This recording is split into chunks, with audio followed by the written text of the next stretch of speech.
Ang DNA ay isang chain ng mga molecules na nakikita sa mga cells ng ating katawan. At bawat isa sa atin ay may mga unique na DNA maliban sa mga identical twins. At alam nyo ba, na naaprubahan lang ang paggamit ng DNA bilang ebidensya sa isang krimen sa ating bansa taong 2007. At ang mga judges na nagpasa ng nasabing resolusyon ay sila ding mga members ng justices na nag-review ng kaso ng Visconde Massacre sa mataas na hukuman o Supreme Court at nagpawalang sala sa mga akusado. Double jeopardy. No person shall be twice put in jeopardy of punishment for the same offense. Kapag ang akusado ay nauna nang napatunayan na nagkasala at ang kanyang kaso ay na-dismiss o siya ay napawalang sala, ay hindi na siya pwedeng kasuhan ulit sa pangalawang pagkakataon ng parehong kaso. Ito ay upang maiwasan na gamitin ang pamahalaan ng sistema sa pagharas ng mga mamamayan o akusado sa pamamagitan ng paulit-ulit o patong-patong na kaso dahil sa hindi nila nagawang pag-aralan ng kaso noong ito ay nasa hukuman pa. Malaki po ang role ng DNA evidence at double jeopardy law sa kwentong akin pong ibabahagi. Ito po ang talaga namang pinag-usapan ng ilang dekada sa ating bansa at tinagurian pa nga nilang trial of century. Hayaan niyo pong isalaysay ko ang kwento ng Visconde Massacre, alinsunod po sa request ng karamihan sa atin pong mga viewers. Bago ko po simulan ang ating story, sa mga bago po sa channel ko, please hit the subscribe button at pakipindot na rin po ang ating notification bell para ma-notify kayo sa mga bago nating upload na videos. June 28, 2011 ay naglabas ng pahayag si Justice Secretary De Lima kung saan, ayon sa kanya, ay napatunayan nila na si Hubert Webb ay nasa Pilipinas nang mangyari ang Visconde Massacre. Taliwas sa pinanindigan nitong alibay na siya ay nasa United States mula noong March 9, 1991 hanggang October 27, 1992. Ayon kay Secretary De Lima, ang nasabing ebidensya ay nakuha nila sa magnetic reel tape ng Philippine Bureau of Immigration, kung saan ang mga records ng lahat ng mga taong dumadating at umaalis sa ating bansa ay nire-record. Ang nasabing tapes ay nagawang ma-restored ng IBM habang minomonitor ng National Computer Center. Sa nasabing tapes ay nakita ang pag-alis ni dating Senator Freddie Webb, paalis ng bansa, ngunit wala si Hubert Webb. At sa nasabi ding magnetic reel tape, ay nakita nila na ilang beses na umalis at bumalik si Hubert Webb ng Pilipinas. Ayon din sa kanya, ay may 7 bagong witnesses ang lumapit sa NBI kung saan lahat sila ay nag-testify na nakita nila si Hubert Jeffrey Webb sa Pilipinas ng mga buwan ng April, May at June 1991.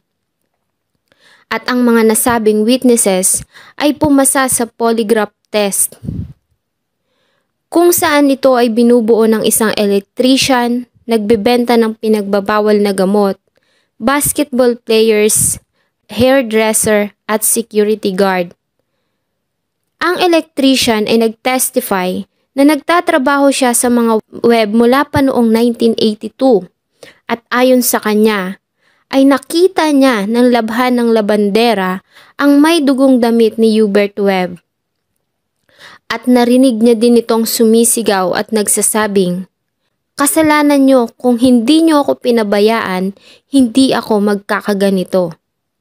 At 3 araw matapos nun ay nilapitan siya ni Mrs. Webb at sinabi sa kanya na wala siyang nakita. At makalipas pa ang 1 linggo ay nilapitan din siya ng noon ay Senator na si Senator Freddie Webb at sinabing wala kang nakita o kung hindi ay magsisisi ka. Ang security guard naman na nakatira malapit sa bahay ng mga Webb ay nag-testify din na nakita niya si Hubert Webb nang mangyari ang krimen. Ang dealer naman ng pinagbabawal na gamot na si George ay nag-testify din na pinakilala siya ni SPO1 Gerardo Byong kay Webb noong April 1991 at bumili pa ito sa kanya ng nasabing items noong May 1991. Ang hairdresser naman ay nag-testify na noong June 1991, si Webb kasama sila Lijano de Ventura ay nagpagupit sa kanya. Ang mga basketball player naman na sina Ray at Cherry ay nag-testify na nakita nila si Webb na naglalaro ng basketball sa pagitan ng buwan ng June at July 1991 sa isang league sa VF Homes. May nakilala din silang tinawag nilang Black Maria na kung saan, ayon sa isang witness, ay sinabi nito sa kanya na kasama siya sa grupo ni Webb nang pumunta ang mga ito sa bahay ng mga Visconde. NBI Death Investigation Division Head Romulo Asis and De Lima said na posibleng ang nasabing Black Maria ay ang tunay na kasama ng mga sospek nang gawin ang krimen at hindi si Jessica Alfaro. Sa kabila ng nasabing mga witnesses at ebidensya, ay hindi na muli pang masasampahan ng kaso ang grupo ni Webb dahil sa double jeopardy law. Gayunpaman, ayon sa kanila ay ginawa nila ang nasabing investigation para malaman ang totoo at para magkaroon ng closure ang kaso para sa ikatatahimik na loob ni Lauro Visconde. Ang Visconde Massacre ay nangyari taong 1991 sa isang kilalang subdivision sa Parañaque, kung saan ay nakita na lamang ang katawan na mag-iinang sina Estrelleta, 49 years old, at mga anak nito na sila Carmela, 19 years old, at ang bunso na si Anne-Marie Jennifer na 7 years old pa lamang. Ang haligi ng tahanan na si Lauro Visconde ay nasa United States nang mangyari ang krimen at nagtatrabaho ito doon bilang isang cook para maitaguyod ang pamilya. Ayon sa report, ay nahirapan ng mga authorities na siyang naatasang gumawa ng investigasyon ng kaso. At sa katunayan, ang nasabing investigasyon ay tumagal ng 3 buwan. Maraming mga person of interest ang inimbitahan sa Parañaque Police para sa interrogation. Ngunit dahil sa walang sapat na ebidensya, ay naging mailap ang hustisya sa pamilya. October 21, 1991, ay may inaresto ang mga authorities na 5 suspects na miyembro ng Barroso Gang. Ito ay sina Bienvenido Baido na siyang tinuturong mastermind, Angelito Santos, Rolando Mendoza, Robert Barroso at ang kapatid nito na si Bilyardo Barroso Jr. Ngunit napawalang sala din ang mga ito noong September 1993 at ayon sa kanila ay nakaranas sila ng torture at pinilit sila ng mga pulis para umamin sa krimen, na siyang naging dahilan kaya naman inalis sa kaso si Superintendent Rodolfo Sison na siyang naka-assign na investigador sa kaso. June 14, 1993 ay isa pang batch ng mga suspects ang inaresto at ito ay ang grupo nila Engineer Danilo Aguas na siya umanong mastermind.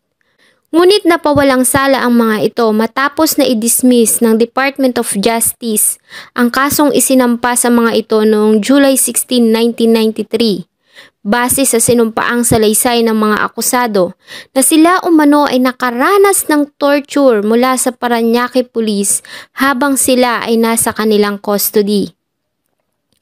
Dahil sa mga inconsistencies ay lalo pang nahirapan ang mga authorities para ma-solve ang kaso ng Visconde.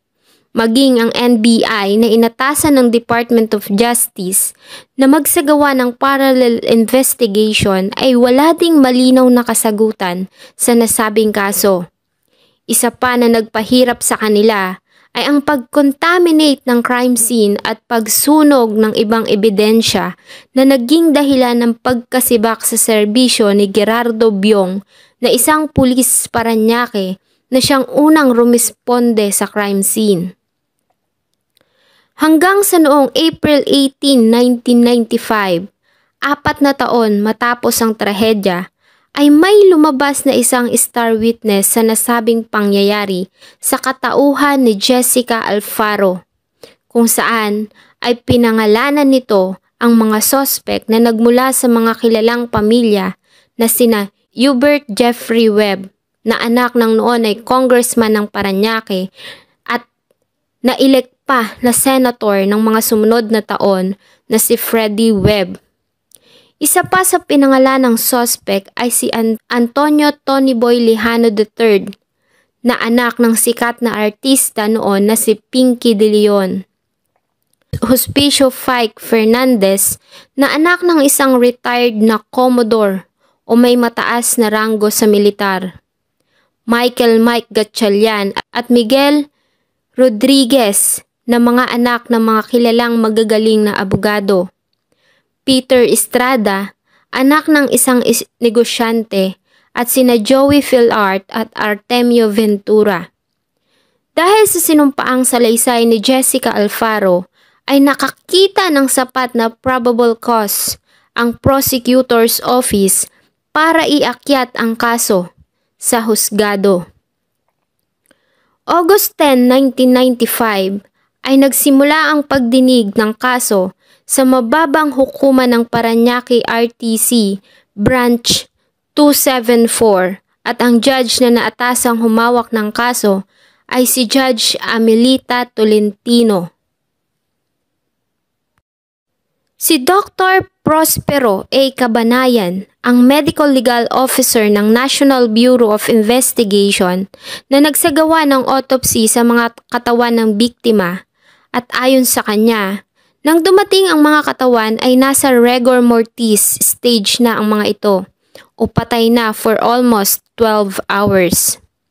Ang dalagang si Carmela ay nagtamo ng 9 na saksak sa dibdib, kung saan ang 5 dito ay tumagos sa kanyang likuran. May mga pasa sa kanyang mga braso at hita na sanhi ng blunt force tulad ng isang suntok. May ligature marks din sa kanyang pulso.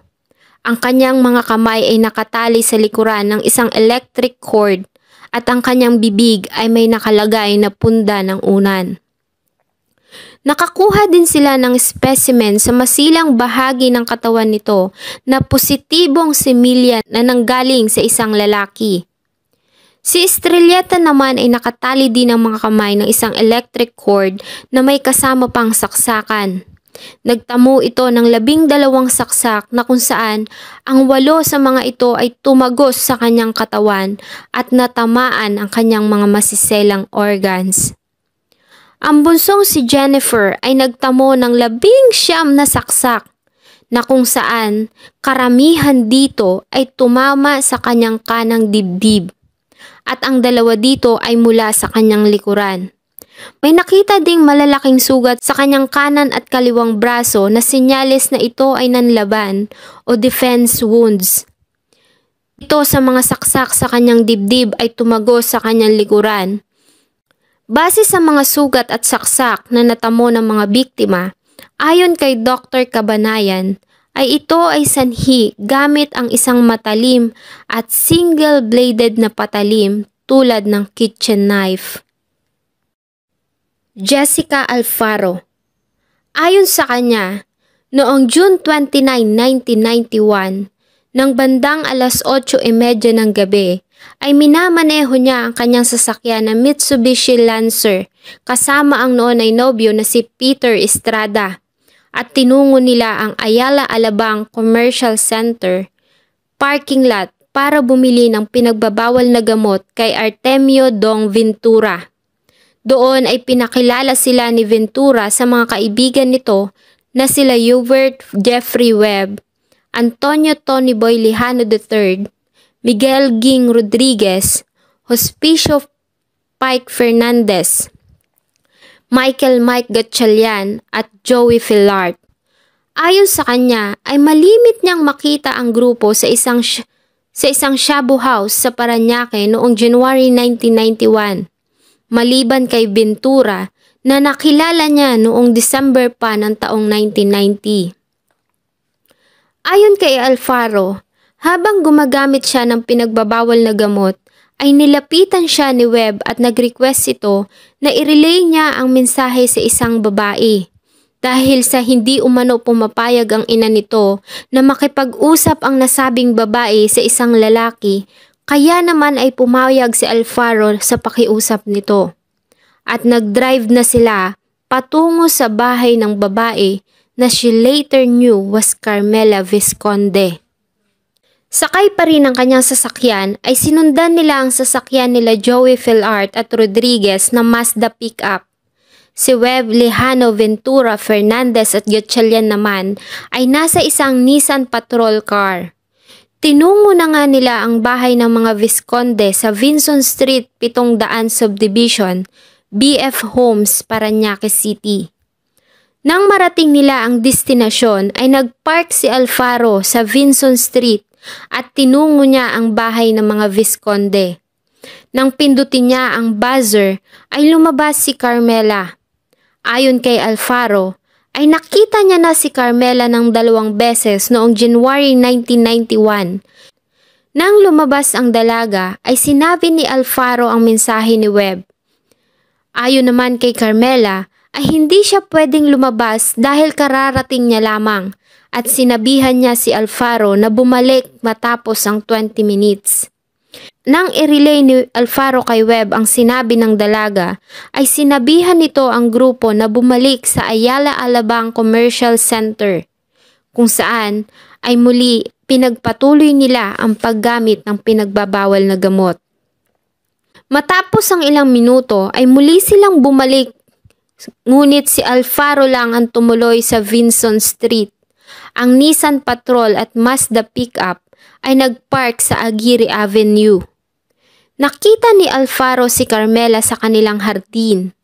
Nang makita siya nito ay agad itong lumapit at sinabi na kailangan niyang umalis sandali at sinabi pa nito na bumalik na lamang sila bago maghating gabi. Iiwan niya ang pedestrian gate at iron grill sa kusina na bukas, ganun din ang pintuan. At inuutos pa nito kay Alfaro na i-blink ang headlights ng kanyang sasakyan ng 2 beses para malaman niya ang kanilang pagdating. Muli nang tinungo ni Alfaro ang kanyang sasakyan at hinintay si Carmela na makaalis sakay ang sasakyan nito. Ayon sa kanya, ay sinundan niya ang sasakyan ng dalaga hanggang sa makita niya na may ibinaba ito na isang lalaki na ayon sa kanya ay malamang nobyo ng dalaga. Nang bumalik si Alfaro sa grupo ay agad niyang sinabi kay Webb ang instruction ni Carmela at muli silang bumalik sa Ayala Alabang Commercial Center. Sa parking lot ay kinuwento ni Alfaro sa grupo ang naging pag-uusap nila ni Carmela at nang mabanggit niya ang lalaking nakita niya kasama nito ay nag-iba ang mood ni Webb at ito ay na bad trip. Matapos ang 50 minutes ay nagdesisyon na si Webb na oras na para umalis. At bago umalis ay binanggit nito sa grupo ang mga katagang, pipilahan natin siya at ako ang mauuna. Referring to Carmela. Sumagot naman si Lejano ng ako ang susunod. At sumagot ang iba pa ng okay, okay. Nilisan nila ang parking lot in a convoy ng 3 sasakyan at muling tinungo ang 700 subdivision sa pangatlong pagkakataon. Ginarahe ni Alfaro ang kanyang sasakyan sa pagitan ng bahay ng mga Visconde at sa sumunod na bahay. Habang hinihintay na bumaba ang mga kasamahan sa sasakyan, ay nilapitan ni Fike Fernandez si Alfaro at sinabi nito na ano kaya kung pasabugin natin ang transformer ng kuryente para magkaroon ng brownout, na sinagot ni Alfaro ng malakas lang ang tama mo. Si Alfaro ang unang pumasok sa pedestrian gate na naiwang nakabukas, kasunod niya si Webb, Lejano at Ventura. Ang iba ay nanatili sa labas para maging lookout. Nang pasukin nila ang garahe, gamit ang isang upuan ay inakyat ni Ventura ang hood ng sasakyan ng mga Visconde na isang Nissan Sentra at niluwagan nito ang electric bulb para daw walang ilaw. Pumasok na sila sa bukas na iron grills at tumungo sa kusina. Binuksan ni Carmela ang aluminum screen na pintuan sa kusina at tinungo nila ni Webb ang dining area. Nang mawala sa kanyang paningin si Carmela at Webb, ay nag-decide si Alfaro na lumabas at nang tanungin siya ni Lejano kung saan siya pupunta, ay sinugot niya ito na lalabas siya para manigarilyo. Habang binabagtas niya ang daan sa kusina palabas, ay nakita niya si Ventura na binubuksan ang drawer sa kusina. Nanigarilyo si Alfaro sa hardin ng mga Visconde. Matapos ang 20 minutes, ay nagulat siya nang makarinig ng boses ng isang babae saying, "Sino yan?" Kaya naman ay agad niyang tinungo ang sasakyan. Matapos pa ang 10 minuto, ay muli siyang bumalik sa loob ng bahay ng mga Visconde. Madilim sa loob pero may mga ilang hibla ng liwanag sa loob na nagmumula sa labas ng bahay. Sa kusina ay nakita niya si Ventura na may hinahanap sa isang bag ng babae na nakapatong sa dining table. Nang tanungin niya kung ano ang hinahanap nito ay sumagot ito ng, "Ikaw na nga dito, maghanap ka ng susi." Nang tanungin niya ito kung anong klase ng susi ay sumagot ito ng basta maghanap ka ng susi ng main door, pati na rin susi ng kotse. Nang may makita siyang isang bunch ng mga susi sa bag, ngunit nang subukan niya ito sa main door ay wala sa mga ito ang tumugma sa nasabing kandado. Wala din siyang nakitang susi ng sasakyan. Dahil sa bigo na bubuksan ng main door, ay bumalik si Alfaro sa kusina.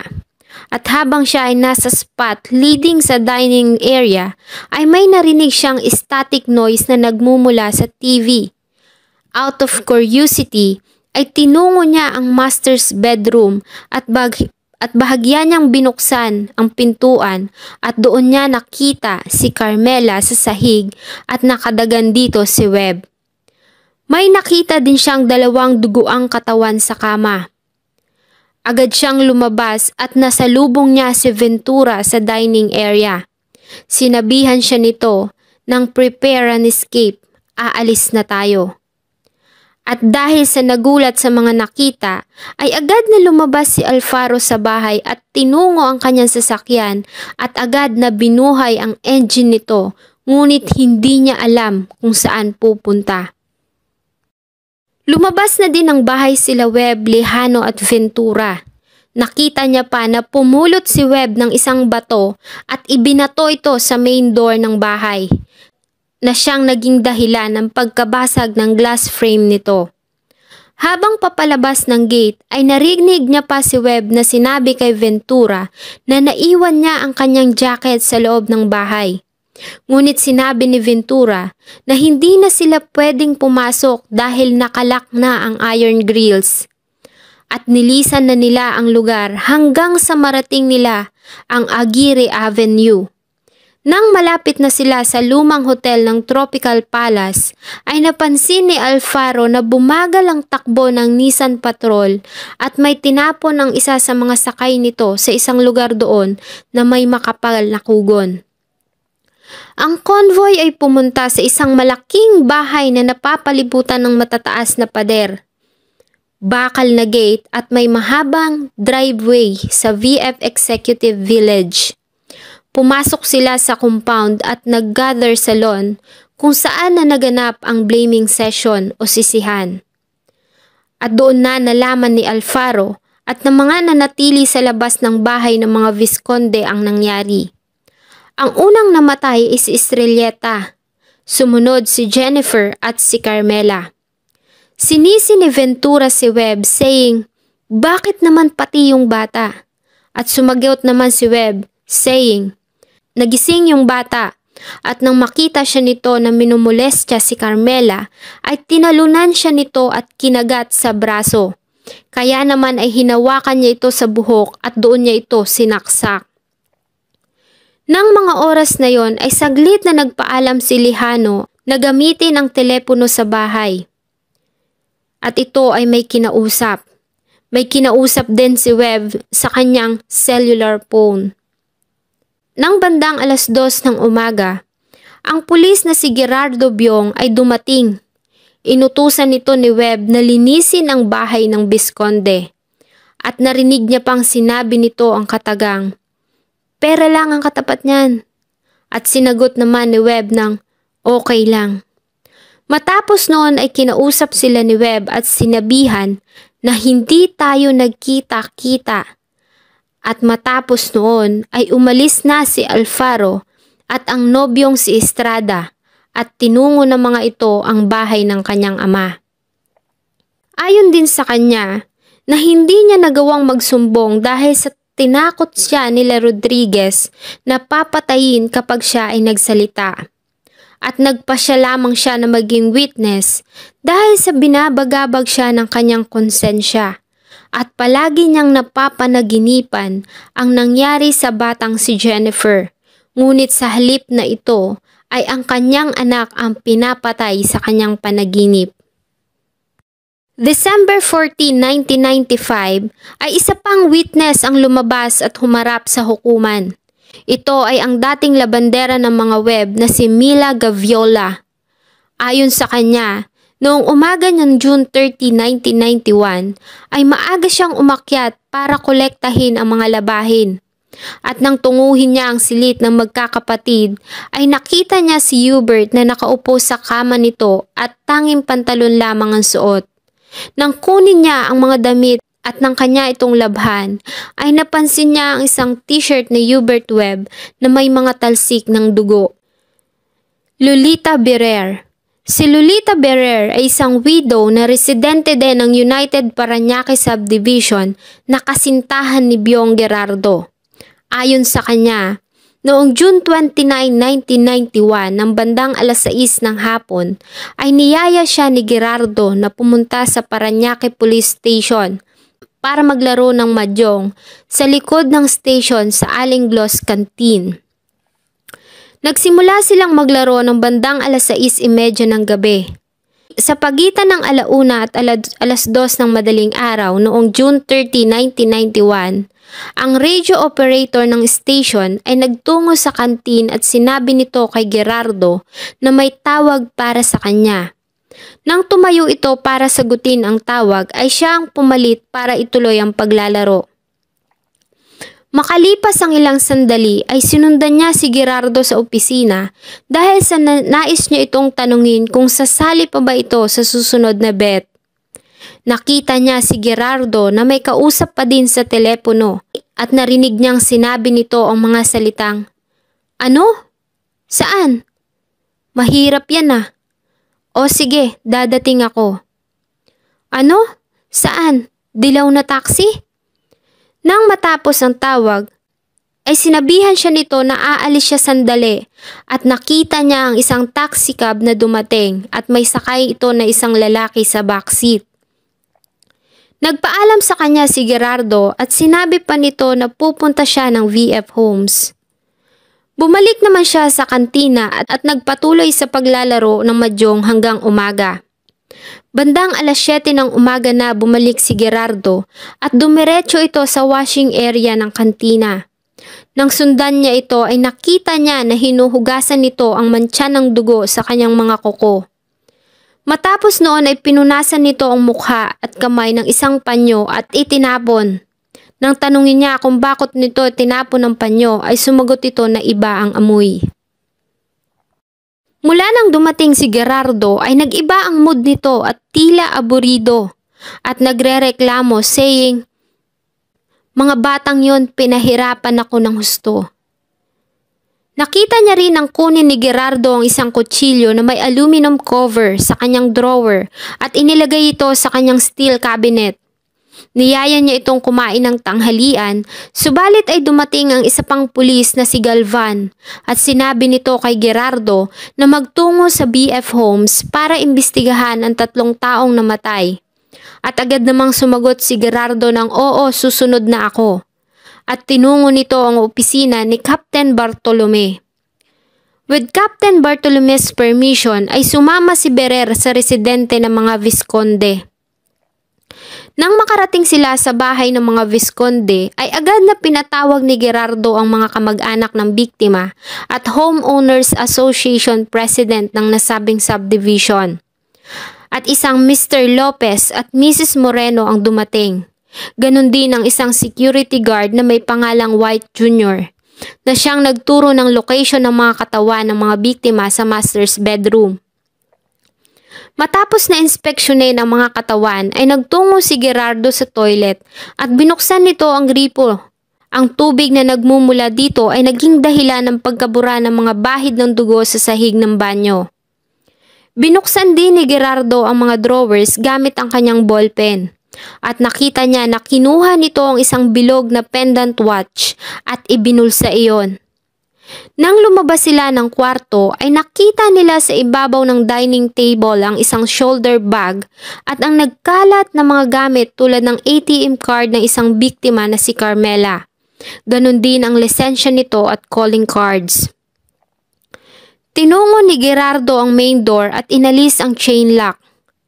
Nang makalabas sila sa garahe ay nakakita si Gerardo ng isang bato sa may bintana.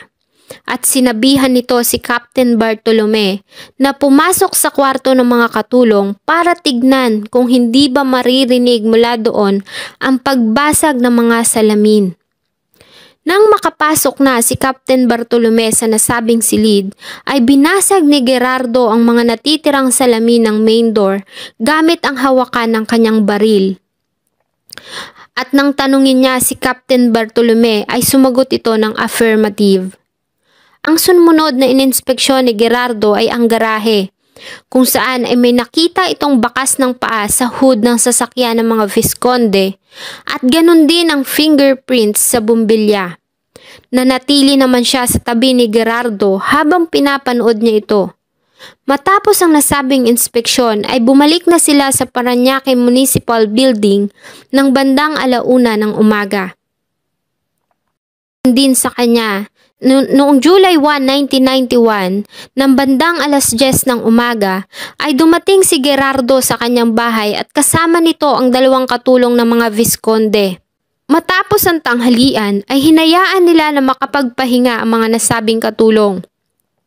Si Gerardo naman ay nagpaalam na gagamitin ang kanyang banyo. Bago maligo ay inilabas nito ang lahat ng laman ng kanyang bulsa at inilagay ito sa ibabaw ng dining table. Nakita niya ang ATM card ni Carmela, driver's license, bracelet, earrings at isang round pendant watch na nakita niyang kinuha ni Gerardo sa jewelry box sa bahay ng mga Visconde. At nang umalis ito ng kanyang bahay ay dala nito ang lahat ng nasabing bagay.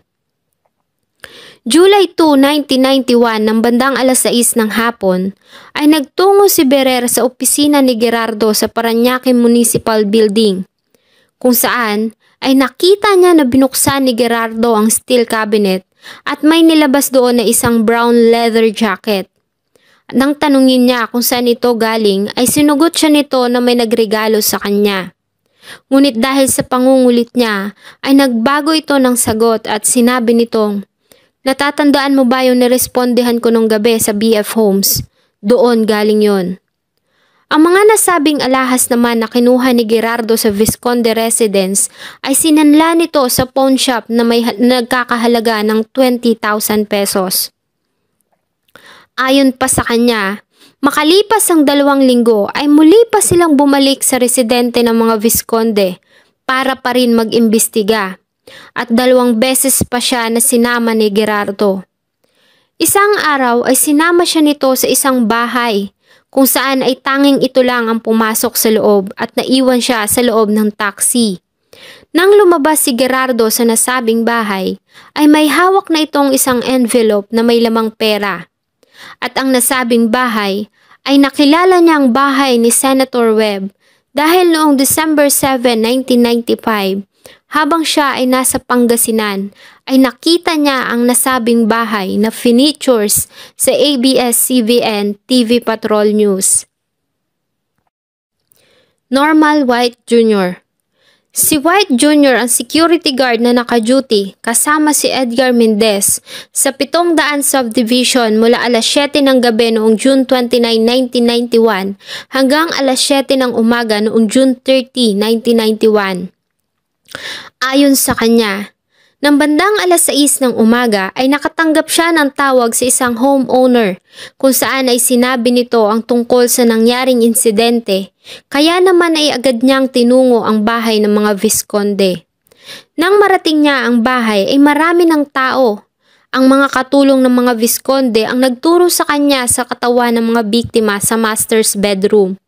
At nang makapasok siya ay nakita niya ang kalunos-lunos na kalagayan ng mga ito. Nakita niya din ang bag sa ibabaw ng dining table ng mga biktima. Lumabas siya ng bahay para tumawag ng pulis, ngunit nakasalubong niya ang kanilang OIC na si Kabanakan. Kaya naman ay agad niyang nireport dito ang kalagayan sa loob ng bahay. Matapos noon ay bumalik ni siya sa entrance guard post kung saan ay sinabi sa kanya ng kasama na si Mendez na may mga pulis na dumating. Nang malamang may mga pulis na sa crime scene ay nagpasya si White Jr. na bumalik sa residente ng mga Visconde para mag-obserba. Nakita niya ang mga pulis na nagsasagawa ng investigasyon at isa sa mga ito ay kinilala niya na si Gerardo Biong at may nakita din siya na kasama nitong isang babae. Nakita niya din ang basagin ni Gerardo ang natirang salamin ng main door ng bahay. Nakilala niya din ang mga homeowners na nasa lugar, kasama na dito si Michael Gatchalian na nakita niyang dumaan sa harap ng bahay. Nang bumalik siya sa kanyang post ay tinanong siya ng OIC nila na si Justo Kabanakan at ang kasama niyang si Mendez kung may napansin ba silang kakaiba noong gabi. Ayon naman sa kanila ay wala silang napansing unusual, maliban na lamang sa grupo ni Mike Gatchalian at mga kaibigan nito na labas-pasok sa subdivision.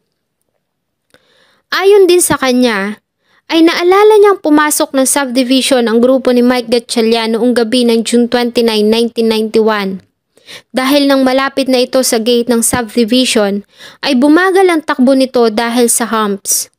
At nang akma niya itong parahin ay nakita niya si Michael Gatchalian na nakaupo sa kaliwang upuan sa unahan na agad na nagbukas ng bintana at sinabi nito na kasama niya ang dalawang sasakyan sa likuran. At dahil sa kasama sa kanilang pulisiya, napayagang makapasok ang mga outsiders kung may kasamang homeowner ay hinayaan niya na makapasok ang mga ito.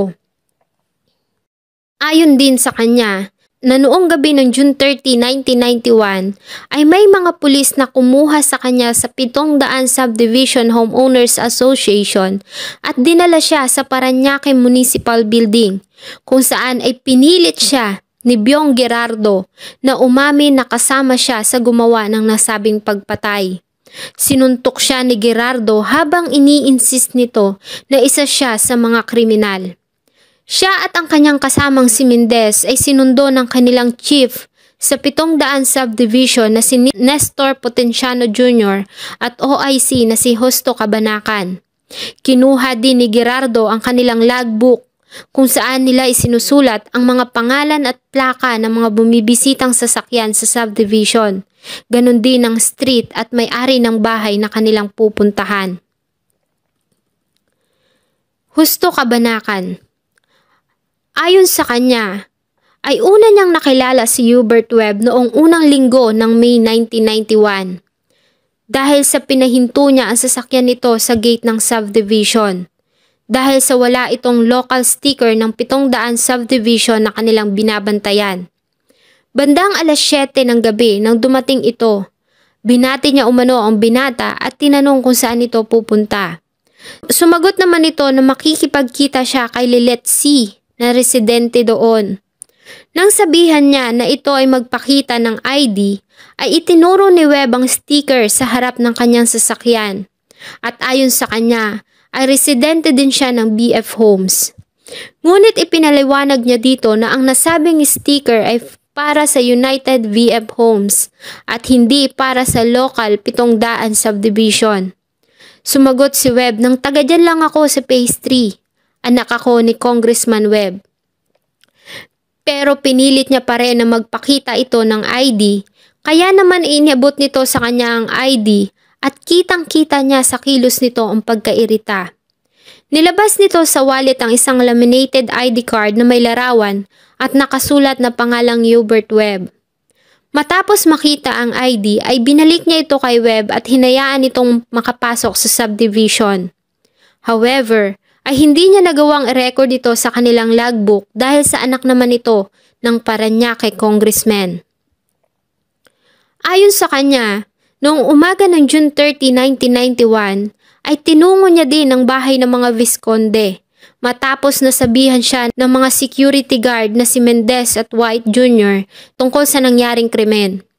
Nang hapon ng pareho pa ding araw ay nakita niya si Biong Gerardo na siyang nagsasagawa ng investigasyon. At ayon sa information na binigay sa kanya ni Mendez at White Jr., ay gumawa siya ng report ng insidente at pinasa ito kay Nestor Potenciano Jr. na kanilang supervisor. Matapos ang trahedya ay palaging nagtutungo sa kanilang station si Biong Gerardo para pa rin sa ginagawa nitong investigasyon. Kinuha nito ang kanilang logbook at ang dalawang security guard na sila Mendez at White Jr. ay dinala sa police headquarters noong June 30 ng alas 7 ng gabi. Lauro Visconde. Ayon sa kanya, ang asawa ni si Estrelleta ay abala sa kanilang negosyo na garment manufacturer, taxi operator, canteen at isang local employment recruiter. Ang anak naman ni si Carmela ay magtatapos na sa BS Psychology sa University of Santo Tomas. Ang bunso nilang si Jennifer ay grade 1 pupil sa Bloomfield Academy sa BF Resort, Las Piñas, Metro Manila. Umalis siya ng Pilipinas noong November 1989 para magtrabaho sa United States at hindi pa siya nakakauwi mula noon. Madalas niya din nakakausap ang asawa sa telepono. Malapit din sa kanya ang anak na si Carmela at palagi itong nagkukwento sa kanya tungkol sa mga ginagawa nito, pangarap at mga plano sa buhay. Gusto din nito na kumuha ng kanyang masteral at doctoral degree sa business psychology sa United States na siyang dahilan kung bakit palipat-lipat siya ng lugar sa States para maghanap ng school kung saan ito pwedeng mag-enroll. Subalit, kinailangan niyang umuwi noong July 1991 para ilibing ang katawan ng kanyang asawa at mga anak na dinatnan niya na lamang sa funeral parlor. Ayon din sa kanya, sa kanilang pag-uusap ng anak na si Carmela, ay binanggit nito sa kanya na may tinanggihan itong isang manliligaw na tinawag nitong Bagyo. Anak daw ito ng isang politician sa Parañaque at galing sa isang kilalang pamilya. At nagpahayag din ito ng kanyang galit at lungkot dahil sa hindi niya alam kung paano magsisimula matapos kunin sa kanya ng mga taong halang ang kaluluwa ang mga dahilan kung bakit siya nagsisikap sa buhay at nagtitiis na mag-isa sa malayo. Defense. Sa lahat ng akusado ay si Hubert Jeffrey Webb ang may pinakamalakas na alibay na hinarap sa hukuman. Ayon sa kanya, na mangyari ang nasabing trahedya ay wala siya sa bansa, kundi siya ay nasa Anaheim Hill, California, sa United States of America. At umalis siya ng Pilipinas noong March 9, 1991. Sakay ang isang United Airlines patungong San Francisco kasama ang kanyang tiyahin na si Gloria Webb na asawa ng nakatatandang kapatid ng kanyang ama. At bumalik lamang siya ng bansa noong October 1992. Inalahad nito sa hukuman ang mga tao, lugar at mga ginawa nito sa US na mga petsa sa pagitan ng March 9, 1991 hanggang October 25, 1992. At para suportahan ang kanyang alibay ay humarap din sa hukuman ang mga taong sinasabi niyang kasama niya sa US nang mangyari ang krimen. Tinanggi din ni Webb na kilala niya si Carmela Visconde at si Jessica Alfaro. Ayon sa kanya, ay ikinulong siya mula pa noong August 9, 1995 at ang mga kasamang akusado ay tanging si Pike Fernandez at Rodriguez lamang ang kanyang kilala dahil sa malimit niyang makalaro ang mga ito ng basketball sa BF Homes Phase 3. para suportahan ang kanyang alibi, ay humarap sa hukuman ang tiyahin niya na si Gloria Webb. Dorothy Wheelock, kaibigan ng pamilya, ay nag-testify ito na kasama niya si Webb noong April 1991 at nagpakita ito ng isang videotape. Louise Whittaker, nag-testify na nakita niya si Webb sa Anaheim noong June 29, 1991. Stephen Keeler, isa pang kaibigan ng pamilya sa US na nag-testify na noong June 1991 ay nakasama niya si Hubert sa isang dinner sa Anaheim Hills at alam niya din na bumili ito ng sasakyan at nagtrabaho ito kay Alex Del Toro sa isang Environment First Termite Control. Ganon din si Ernesto Aragon. Si Senator Freddie Webb ay nag-testify din na ang anak na si Hubert Webb ay umalis ng bansa noong March 9, 1991. At noong June 28, 1991, siya at ang kanyang asawa ay tumuloy sa bahay ng kanyang hipag na si Susan Brotman sa Anaheim.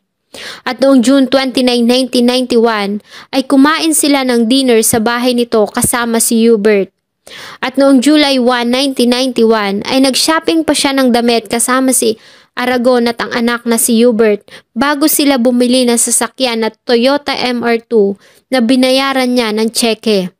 Ayon din sa kanya na ang salaysay ni Alfaro ay hindi kapani-paniwala dahil sa imposible na nakita nito si Hubert Webb na kasama niya sa Amerika nang mangyari ang nasabing krimen. Attorney Antonio Carpio, na noon ay nagpa-practice pa lamang sa kanyang propesyon na lawyer at ngayon ay isa ng justice ng mataas na hukuman, ay nag-testify din na noong June 29, 1991 ng bandang alas 10 ng umaga ay nakatanggap siya ng tawag mula kay noon ay congressman pa lang na si Freddie Webb na sinabi nito na siya at ang kanyang asawa ay nasa Anaheim at naghahanap sila ng trabaho para sa anak na si Hubert Webb. Michael J. Gatchalian, tulad ng iba ay nag-plead din si Michael Gatchalian ng not guilty at nagpresenta ito sa hukuman ng 9 na mga witnesses. Namely, Attorney Porfirio Perry Pimentel, RPN 9 Broadcast Executive, na nag-testify na siya ay personal na kumuha ng video footage ng ginawang interview ni Montulfo sa ilang tao sa Amerika na nagpapatunay na nandoon si Hubert Webb nang mangyari ang krimen. Mark Anthony So, isang dating NBI intelligence agent na siyang naatasang kumuha ng larawan ni Hubert Webb na kanyang dating kaeskwela si DLSU, St. Benilde, para pag-aralan umano ni Alfaro para umano maging familiar ito sa facial features ni Hubert Webb. Matthew John Almugino, kababata at kapitbahay nila Michael Gatchalian, na nag-testify na isa siya sa mga taong pumasok sa bahay ng mga Visconde noong umaga ng June 30, 1991, kung saan ay inutusan pa siya ni Gerardo Biong na kuhaan ito ng larawan ng bandang alas 9:30 ng umaga. Nakita niya rin si Gatchalian sa harap ng bahay ng mga Visconde na sinabi sa kanya na kagigising niya lang. Attorney Lenny Mauricio at Ana Marie Pamintuan, ng Philippine Star, kung saan ay nag-publish ito ng isang news article na nagsasabing hindi tinanggap ni Michael Gatchalian ang offer ng government para tumayo itong star witness sa Visconde Massacre. Attorney Camilo Murillo, na siyang kasama ni Gatchalian noong July 19, 1991 nang magbigay siya ng kanyang salaysay sa NBI kung saan ay sinabi umano ni Attorney Pete Rivera kay Gatchalian ang pakiusap ng NBI Director na si Ernesto Aragon na tumayo siyang witness na tinanggahan ni Gatchalian at ng kanyang ama.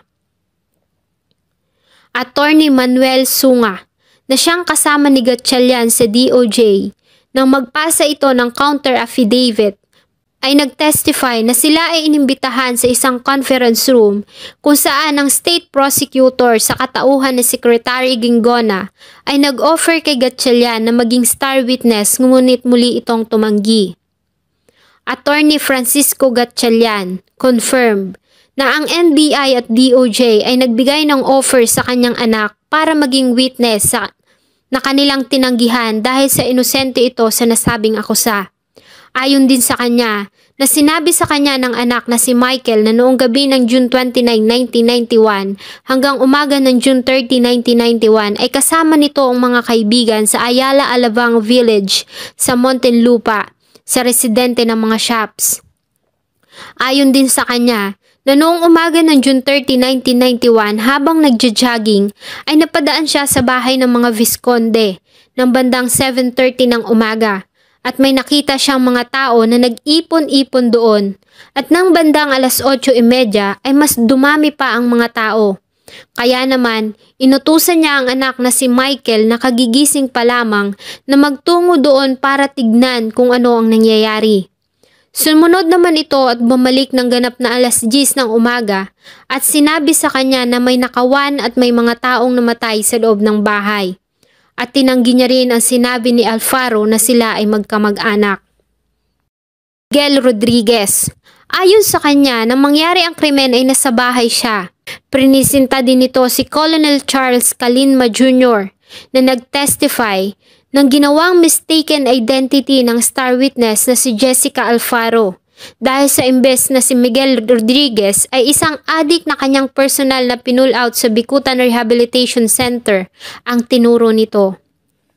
Byong Gerardo. Nag-testify ito na huli niyang hinawakan ng kaso nang i-anunsyo ito ni General Philart na solved na ang kaso noong October 1991. Subalit ay nakatanggap siya ng subpoena sa National Bureau of Investigation dahil sa statement ni Lauro Visconde na ninakaw niya umano ang mga alahas sa bahay nito. Tumanggi din siya sa paratang na sinira niya ang ebidensya sa crime scene at ang ilang mga bagay na nawawala nang gawin niya ang investigasyon. Ayon sa kanya, ang mga dugoang higaan, mats, pillowcase at bedsheets ay sinunog ng mga tao ng funeral parlor sa utos ni Mr. Gatmay Tan. At sa mga akusado ay tanging sina Michael Gatchalian, Antonio Tonyboy Lejano III at Cassiap lang ang kanyang kilala.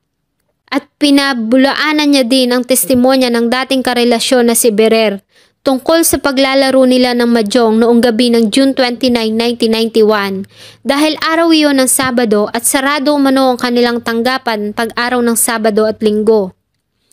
Matapos ang surveillance kay Berer ay nadiskubre niya na nasa posisyon nito ang driver's license ni Carmela at ayon din sa kanya na ang brown jacket niya ay binigay sa kanya ng isang couple matapos na matulungan niya ito na magresolba ng problema.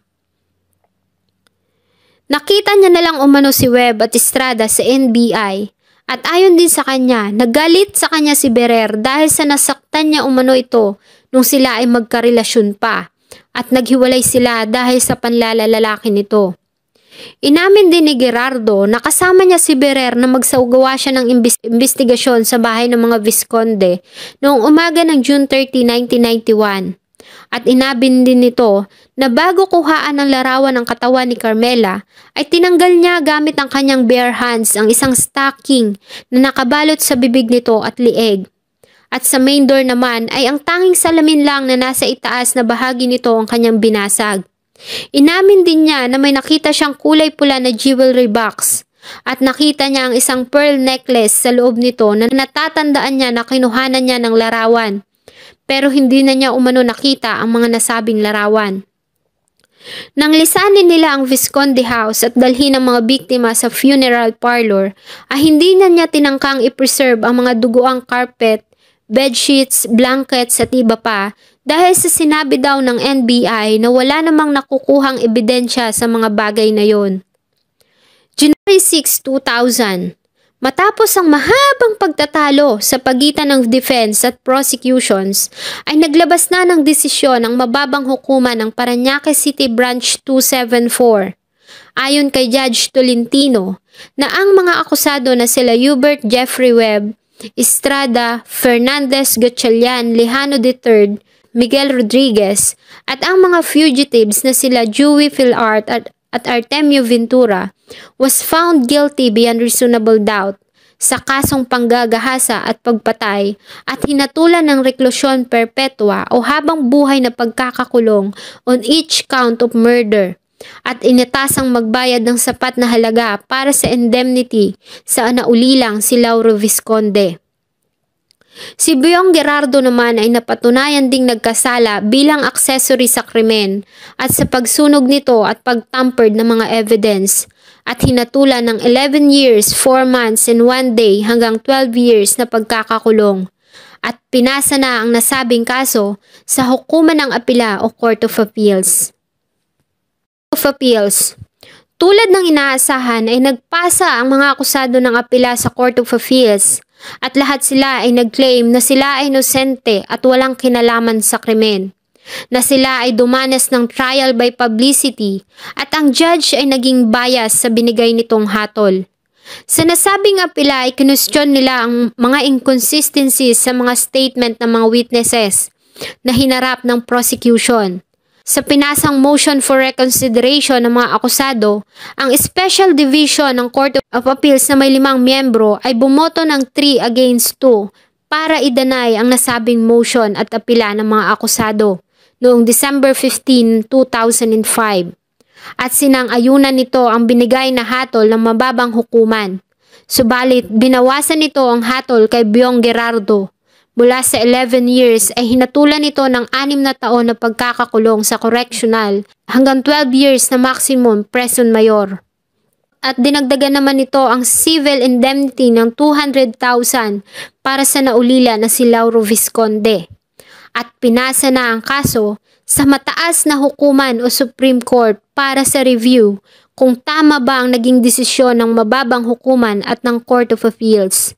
January 3, 2006 ay nagpasa ang grupo ng defense ng verdict reversal sa mataas na hukuman o Supreme Court.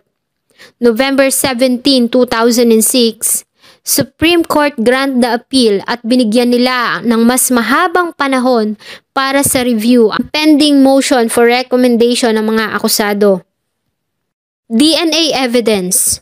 Taong 2007 ay prubahan na sa ating bansa ang paggamit ng DNA bilang isang basihan para sa mas epektibong paraan para madaling makilala ang isang suspect sa isang krimen. At ito ang nakitang pagkakataon ng legal team ng mga akusado para muling magpasa ng motion for reconsideration on the grounds of DNA analysis. April 20, 2010, bilang resulta ng naging initial na deliberation ng mataas na hukuman, ay naglabas ito ng resolusyon granting the request ng legal team ni Hubert Jeffrey Webb para sa DNA analysis sa semen specimen na nakuha sa katawan ni Carmela na nasa pangangalaga ng NBI bilang pagsunod sa Section 4 ng Rule on DNA Evidence. Ngunit, noong April 27, 2010 ay nagpasa ng report ang NBI sa mataas na hukuman kung saan ay ayon sa kanila ay wala na sa kanilang pangangalaga ang specimen at ipinasa nila ito sa mababang hukuman ng Parañaque noong 1996. Subalit ayon naman sa mga staff ng mababang hukuman ay wala sa kanilang records ang nagpapakita na ang specimen ay isa sa mga object evidence na ipinasa sa kanila dahil noong panahon na gawin ang mga naunang pagdinig ay hindi pa tinatanggap ng hukuman ang DNA bilang isang ebidensya na ang tanging pinasa lang sa kanila ay ang report mula sa medical legal na may specimen na nakuha sa katawan ni Carmela. Dahil dito, ay nakakita ng pagkakataon ang grupo ng mga akusado at agad silang nagpasa ng isang urgent motion to acquit on the grounds na hindi nagawang pangalagaan ng NBI ang isang mahalagang ebidensya na naging resulta para sa denial ng kanilang rights para sa due process. At pinaggitgitan ng legal team ng akusado na ang DNA analysis ang makakapagbigay ng liwanag sa kaso. November 26, 2010 ay humarap sa media si Lauro Visconde at sinabi nito na si Senior Associate Justice Antonio Carpio ay responsible sa pagtanggap ng request for reversal ng verdict dahil si Carpio ay nag-testify sa panig ng mga akusado noong unang mga pagdinig. Kaya naman, ang VACC o Volunteers Against Crime and Corruption ay hiniling na si Justice Antonio Carpio at ang pinsan nito na si Justice Conchita Carpio Morales ay huwag sumama sa deliberation ng kaso para maiwasan ang undue influence sa gagawing desisyon ng mataas na hukuman. November 29, 2010 ay nakalaya na si Biong Gerardo sa edad na 60 matapos ang pagbuno ng sentensya sa kulungan. Isa si Biong Gerardo sa 124 inmates na pinalaya sa New Bilibid Prison alinsunod sa rekomendasyon ni Department of Justice Secretary Leila de Lima. December 14, 2010, 15 taon mula nang mangyari ang krimen, ang mataas na hukuman o Supreme Court ay naglabas na ng desisyon at kinwestiyon nito ang naging guilty na verdict o hatol na ibinigay ng Regional Trial Court at ng Court of Appeals at pinawalang sala nito ang mga akusado on the grounds, una, kredibilidad ng witness. Ayon sa mataas na hukuman, si Jessica Alfaro ay isang asset o pakawalang kalapate na nagtatrabaho sa National Bureau of Investigation. Kumikita ito sa pamamagitan ng pakikisama sa mga kriminal at saka niya ito isusumbong sa kanyang NBI handlers. Ayon kay Attorney Artemio Sacaging, na dating head ng NBI Kidnapping, Hijacking and Armed Robbery Task Force, na si Alfaro ay nagsusupply sa kanila ng information tungkol sa mga kriminal at ito din na nagbigay sa kanila ng tip, kaya nila nahuli ang leader ng Martillo Gang at dahil sa taglay nitong talento ay binigyan nila ito ng very special na pagtrato at binigyan ng pribilehiyo na matulog sa isa sa mga silid sa NBI offices. At nung mga panahon na tila hindi ito productive, ay inaasar ito ng mga kasamahan na ikinapikon nito. Isang araw, ay lumapit ito sa kanya, saying na may kilala siyang tao na may alam sa tunay na pangyayari sa Vizconde Massacre. Dahil dito, ay naging interesado siya sa sinabi nito. Ngunit makalipas ang ilang araw, ay sinabi nito na tumanggi na ang informant at ayaw na nitong humarap na witness, ngunit ayon sa kanya ay sinabi ni Alfaro na relax ka lang sir, papapilan ko na yan. Ayon din sa mataas na hukuman, ang pangyayari sa Vizconde Massacre ay naibalita sa media, pati na ang mga detalye ng kaso. At si Alfaro ay may access din sa mga information ng kaso sa NBI. Kaya naman ay dito nito nakuha ang idea ng kanyang ginawang extrajudicial confession at lahat ng detalye nito ay tumugma sa mga ebidensya na nakuha at nakita sa crime scene. Kaya naman ay nakapagtataka na ang kanyang mga salaysay ay tumugma sa salaysay ng mga naunang suspect na Barroso Gang. Maging ang iba pang witnesses na prenisinta ng prosecution ay kanila ding pinuna ang mga naging inconsistency. At dahil nga sa wala na ang DNA sample na siya sanang magbibigay ng linaw para sa krimen, ay pinawalang sala nito ang mga akusado. Sa 15 justices ng mataas na hukuman, 7 sa mga ito ang bumoto para sa akwital. 4 ang tumutol at ang 4 naman ng mga justices kabilang si Carpio ay hindi sumali sa deliberasyon. Umingay muli sa media ang naging desisyon ng mataas na hukuman. Nahati ang opinyon ng mga tao na naniniwalang inosente ang mga ito at ang mga taong naniniwala na ang hukuman ay nagpawalang sala ng mga kriminal. Kaya naman ay muling pinaimbestigahan ni President Benigno Aquino III ang kaso ng Vizconde Massacre sa pangunguna ng dating Chief of Justice na si Secretary de Lima, sa pinagsamang team ng Philippine National Police at National Bureau of Investigation. Bumuo sila ng 3 grupo mula sa NBI-DID o Death Investigation Division sa pangunguna ni NBI Director Gatdula at CIDG Head Samuel Pagdilaw at 3 grupo mula sa PNP-CIDG, Criminal Investigation and Detection Group. At muling inimbestigahan ng 3 grupo ang mga sospek na Barroso Akyat Bahay Gang, ang grupo ng mga construction workers at ang grupo ni Webb. Sa kanilang ginawang investigation ay may mga bagong witness ang lumutang at sumailalim sa Witness Protection Program ng NBI.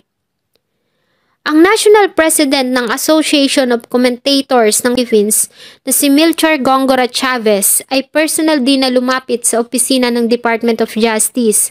Dala ang kanyang sinumpaang salaysay kung saan ay sinabi niya na ang passport ni Webb ay fake. Ayon din sa kanya na ang video clip na prinisenta ni Webb sa hukuman kung saan ay makikitang masaya itong naglalaro sa snow sa US ay isa ding fake. Ayon sa kanya, ang nasabing video ay ginawa lamang sa Philippine International Convention Center o PICC. At dahil sa mga bagong witnesses at ebidensya na nakalap ng NBI at PNP na nagpapatunay na si Webb ay nasa Pilipinas nang mangyari ang krimen, ay muling nagpasa ng motion for reverse acquittal si Lauro Visconde sa mataas na hukuman o Supreme Court. Ngunit muli itong na-deny dahil sa double jeopardy law. March 18, 2011 ay nag-file naman si Hubert Jeffrey Webb ng kaso laban kay Jessica Alfaro dahil sa false testimony nito sa Parañaque Prosecutor's Office. January 14, 2011 ay nag-file si Webb ng 180,000 na compensation claim dahil umano sa unlawful conviction sa Visconde Massacre. January 28, 2011, na maglabas ng information ang Department of Justice sa ginawa nilang investigation kung saan ay nakakalap sila ng mga ebidensyang nagpapatunay na si Webb ay nasa Pilipinas nang mangyari ang krimen at hindi na ito pwede pang muling kasuhan dahil sa double jeopardy at naglaps na din ang prescription period ng kaso. February 13, 2016, ay pumanaw si Lauro Visconde sa edad na 77 at inilibing sa Manila Memorial Park, Sucat noong February 17. Ang katawan naman ng kanyang asawa at mga anak ay inexhumed mula sa Holy Cross Memorial Park sa Quezon City at nilipat sa tabi ng kanyang libingan. Hanggang sa kanyang kahuli-hulihang hininga ay inubos ni Lauro Visconde ang kanyang pera at panahon sa pagpapasa ng motion after motion of reconsideration taon-taon at bawat taon din itong nire-reject ng mataas na hukuman o Supreme Court. Hindi man nagkaroon ng hustisya ang pagkamatay ng pamilya ay hindi naman sila makakawala sa paghuhukom ng nasa itaas.